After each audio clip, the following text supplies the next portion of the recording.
এরপরে বিশ্বনবীর একমাত্র কুমারী বউ নাম কি? আয়েশা। বিশ্বনবী বললেন উরিতুকি ফিল মানামি সালাসা লায়াল। আয়েশা, বিয়ের আগে তোরে কিন্তু আমি 3 বার স্বপ্নে দেখছিলাম। সুবহানাল্লাহ কইবেন না? বড্ড খুশি হয়ে গেলেন আয়েশা। এরপরে বললেন 3 বার স্বপ্ন দেখার পরে তোমার ব্যাপারে মনের মধ্যে কেমন কেমন যেন ভালো লাগে।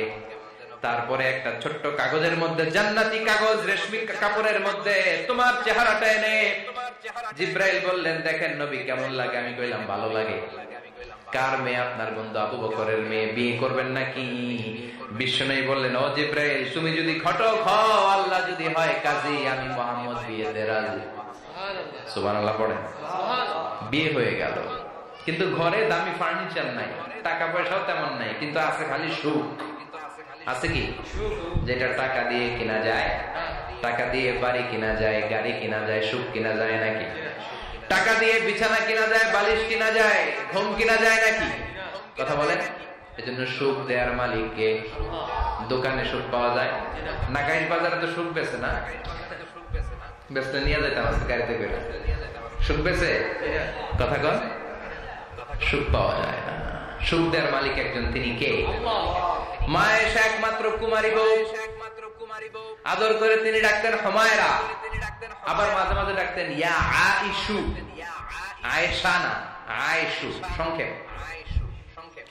এত ভালোবাসতেন মা আয়েশাকে। মা আয়েশা গ্লাসের যে জায়গা দিয়ে পানি খেতেন, বিশ্বনবী ওই জায়গায় মুখ লাগিয়ে পানি খেত। মা আয়েশা গোশতকে হাড্ডি ফেলে দিলে বিশ্বনবী ওই হাড্ডিটা নিয়ে চষতে শুরু করে দিত। সুবহানাল্লাহ। এক বালতি থেকে পানি নিয়ে 2 জনে গোসল করত। আবার বিশ্বনবীর সাথে সাথে মাঝে মাঝে বায়না ধরতো, মাঝে মাঝে রাগও করতো। সুবহানাল্লাহ কোন? স্বামী স্ত্রীর মধ্যে একটু রাগ আছে না নাই? রাগ থাকলে ওইটারে আবার ভালোবাসায় পরিণত করে দেয় কে? রাগ না থাকলে ভালোবাসা তো ভালোবাসাই। রাগ থাকতেই হবে, তাইলে ভালোবাসার মর্ম বোঝা যায়। চিল্লায় বলেন ঠিক কিনা? ক্ষুধা না থাকলে খাবারের মর্যাদা বোঝা যায় না। সারাদিন পেট ভরা, খাওয়ার মজা বুঝবেন? ক্ষুধা, প্রচন্ড ক্ষুধা, তৃষ্ণার্ত, লেবুর শরবত পাইলে অমৃতের মতো লাগবে। প্রচন্ড ক্ষুধা, হাজি বিরিয়ানি পাইছেন 1 প্লেট, ইচ্ছা মতো খাবেন, কিন্তু পেট ভর্তি, হাজি বিরিয়ানি খাওয়া যাবে?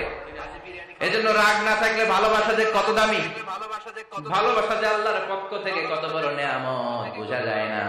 মাঝে মাঝে মা আয়েশা রাগ করতেন। শুনতেছেন? জি। বিশ্বনবী বলেন আয়েশা, কখন তুমি রাগ করো, কখন তুমি আমারে ভালোবাসো আমি বুঝি। সুবহানাল্লাহ পড়েন। মা আয়েশা বললেন কেমনে বোঝেন? বিশ্বনবী বললেন যখন তুমি রাগ করো তখন নামাজের পরে দোয়ার মধ্যে বলো, ও ইব্রাহিম আলাইহিস সালামের আল্লাহ, আপনি আমার উপর দয়া করেন। তার মানে তুমি রাগ করে আছো, আমার নাম নাও নাই। আর যখন আমার উপর খুশি থাকো নামাজের পরে দোয়াতে বলো, মুহাম্মদ সাল্লাল্লাহু আলাইহি ওয়াসাল্লামের আল্লাহ, আপনি আমাদের উপর রহমত করে। তার মানে খুশির সময় তুমি আমার নাম নাও, রেগে গেলে অন্য নবী দিয়া দোয়া সেরা দাও, রেগে গেলে আমার নামটা নাও না। মা আয়েশা বলে নবী গো, আমি তো শুধু নামটাই মুখ দিয়ে নেই না, কিন্তু কলিজা থেকে তো আপনারে বাদ দিতে পারি না। আল্লাহু আকবার। কি ভালোবাসা, কি ভালোবাসা! মা আয়েশা বলতেন আমি যখন বিশ্বনবীর সাথে শীতের রাতে এক লেপের নিচে ঘুমাতাম তখনও জিবরাইল ওহী নাযিল করত। সুবহানাল্লাহ নাই? সুবহানাল্লাহ। কোন স্ত্রীর সাথে অন্তরঙ্গ বসবাসের সময় কোরআনের ওহী নাযিল হতো না। একমাত্র মা আয়েশার সাথে যখন এক বিছানার এক লেপের নিচে 2 জন শুয়ে আছে, কোরআনের আয়াত নাযিল করছে কে? আবার মা আয়েশা বলছেন আমার কারণে ও মুসলিম উম্মাহ তোমরা তায়াম্মুমের বিধান পেয়েছো। ফাতায়াম্মামু সাঈদান তাইয়্যিবা।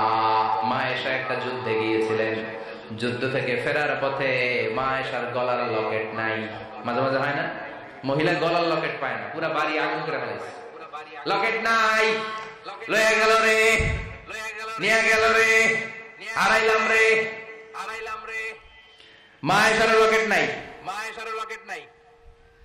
লকেট হারানোর পরে মা আয়েশা কান্নাকাটি। বিষ্ণু বললেন থামো। অনেকক্ষণ থামার পরে লকেট খুঁজে পায় না, সবাই খোঁজাখুঁজি, লকেট কই, লকেট কই, লকেট খুঁজে পায় না। ওদিক দিয়ে মাগরিবের নামাজের সময়ও শেষ, নামাজের সময় শেষ। আর যেই জায়গায় লকেট খোঁজার জন্য থামা হয়েছে ওই জায়গায় আবার পানি নাই, পানি সামনে। পানির দিকেও যেতে পারে না, লকেটও খুঁজে পায় না, নামাজও পড়া যায় না। সব সাহাবীরা মিছিল শুরু করছে, আবু বকর রে ধর ধর ধর, আবু বকর রে ধর। আবু বকরের মেয়ের কারণে নামাজ আমাদের চলে যাচ্ছে। সাইয়েদনা আবু বকর ঘটনা বেসামাল দেখে আয়েশার কাছে গেল, যে দেখে বিশ্বনবী মা আয়েশার কোলের মধ্যে, ল্যাপের মধ্যে মাথা দিয়ে শুয়ে আছে। রাগের চোটে বুখারীর বর্ণনা, আঙ্গুল নিয়ে মা আয়েশার পেটের মধ্যে দিল এক খোঁচা। লকেট হারাইলি কেন? তোর জন্য বাইরে মিছিল চলে, তোর জন্য বাইরে সব সাহাবারা বলে নামাজ পড়তে হবে, সময় নাই। ও আবু বকর, আপনার মেয়ের কারণে এই কাণ্ড। খাসরা মানে কুমর। আবু বকর মা আয়েশার খাসরাতে এত জোরে গুতা মেরেছেন, মা আয়েশা বললেন এই গুতার কারণে আমি অনেক দূরে চলে যাওয়ার কথা ছিল ব্যথার চোটে, কিন্তু যাই নাই। কারণ কোলে কে? কোলের মধ্যে বিশ্বনবীর মাথা, নড়ে গেলে বিশ্বনবীর ঘুম ভেঙে যাবে, ব্যথাটা হজম করেছি, নড়ি নাই। আল্লাহ তখন আয়াত নাযিল করলেন, ফালাম তাজিদু মাআন ফাতায়াম্মামু সাঈদান তাইয়্যিবা। ও সাহাবারা, মিছিল বন্ধ করো। কোন নারীর বিরুদ্ধে মিছিল করো? এই নারীর সাথে তো বিয়ে আমি সরাসরি বিশ্বনবীর দিয়েছি। যাও, ওযুর জন্য টেনশনে ছিল, টেনশনের দরকার নাই। আয়েশার কারণে আজকে নতুন করে একটা বিধান দিলাম, আজ থেকে যদি ওযুর পানি না পাওয়া যায়, বালুর মধ্যে 2 হাত বাড়ি মেরে তায়াম্মুম করো, নামাজ পড়ে নাও, কবুল করে নিবে কে? এই মা আয়েশার লকেট হারানোর কারণে তায়াম্মুমের বিধান নাযিল হয়েছে। কোন সুবহানাল্লাহ। এজন্য মা আয়েশা বলতেন, ও উম্মতেরা, জেনে রাখো যে তায়াম্মুম করো, এটা কিন্তু আমার কারণে পাইছো। সুবহানাল্লাহ কোন। আবার মা আয়েশা বলতেন, আমার কোলে মাথা রেখে বিশ্বনবী শেষ নিঃশ্বাস ত্যাগ করেছে, আবার আমার ঘরের মধ্যেই বিশ্বনবীর কবর। সুবহানাল্লাহ। বিশ্বনবীর কবরটা কিন্তু মা আয়েশার ঘরের মধ্যে। এখনো বিশ্বনবীর কবর যেই জায়গায়, এই জায়গায় মা আয়েশার ঘর ছিল। সুবহানাল্লাহ। 2210টি হাদিস বর্ণনা করেছেন। কত কথা কয়? 2210টা ফ্যামিলির হাদিস বর্ণনার জন্য মা আয়েশাকে আল্লাহ তাআলা বিশ্বনবীর ট্যাপ রেকর্ডার বানিয়ে পাঠিয়েছেন। যাই বিশ্বনবী বলতেন, ট্যাপ রেকর্ডের মতো রেকর্ড করে সব সাহাবীদের কাছে বর্ণনা করতেন। কত কবিতা উনি নিজে জানতেন, নিজেই জানে না। কত মাসালা যে জানতেন, তার কোনো হিসাব নাই। ইলমুল ফারায়েজ, বাপ মরলে, ছেলে মেয়ে থাকলে কে কতটুকু সম্পদ পাবে, মা আয়েশার চেয়ে এই বিধান মদিনায় কেউ জানতো না। বিশ্বনবীর ইন্তেকালের পরে সাহাবাদের মধ্যে কোন মাসালা নিয়ে কনফিউশন হলে সব সাহাবারা আম্মা জান আয়েশার কাছে এসে সলিউশন নিয়ে যেতেন।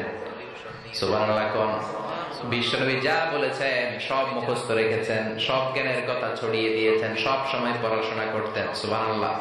তার মানে মা আয়েশার জীবনী থেকে আপনাদের জন্য শিক্ষা হচ্ছে জ্ঞানার্জন, জ্ঞানানুরাগী হতে হবে।